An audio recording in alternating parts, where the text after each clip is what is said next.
So, you'd like to learn a little bit more about the crazy, amazing, wonderful, cute world of cartoon character creation. Before we get started, we need to talk about what makes something cute. Way back in 1949, a gentleman named Konrad Lorenz argued that childlike features triggered a nurturing and caregiving response in adults.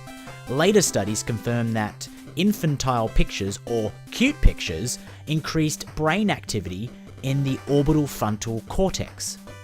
So in other words, we are hardwired to love things that are cute. If you take a look at these photos, you might notice there's a few things in common. The first of those is a really big forehead. Their eyes, nose, and mouths are all positioned right to the bottom of their face. It gives the illusion that their forehead is massive. And when you compare that to the rest of their body, their heads seem really out of proportion, which is a part of the cute ratio. I'll talk to you more about the cute ratio later. The final thing that I noticed about these photos is that their body surface is very elastic and soft. It kind of makes you want to give them a hug. So how do we use this information when drawing our cute cartoon characters? Well, let me get started by drawing two lines. I'm going to visually show you the difference between a typical body type and a cute body type. I call this the cute ratio.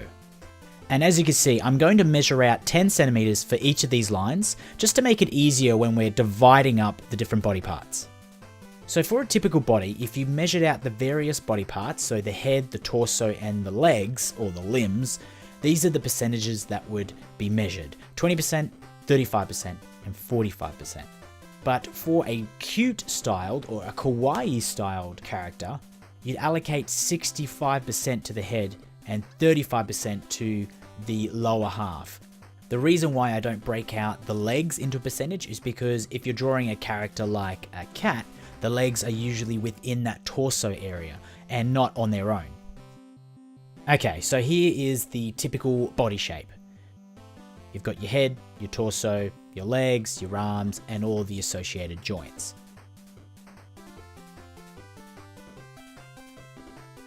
One, two, three. Alright, now this is where the cute ratio comes into play. I'm going to mark out 6.5 centimeters on the line and draw a big potato-shaped head, followed by a torso, legs, arms, facial features, and then the hair. If you stick to a few rules and make sure that the cute ratio is in play, you can pretty much turn any character into a cute one. And if you remember from earlier when we're looking at those cute photos and the similarities between them, you remember us talking about having a big head in relation to the rest of the body, having the eyes and the mouth positioned on the lower half of the circle. So as you can see here on this female character that I'm drawing now, the eyes and the mouth are almost in the final quarter of that circle, so all the way down the bottom. And the final thing was having very soft, rounded, elastic looking skin or fur, or just the surface and the body shape having a very rounded finish. So as you can see here, there isn't too many hard lines, there's not too many sharp corners, everything's very flowing and very bubbly.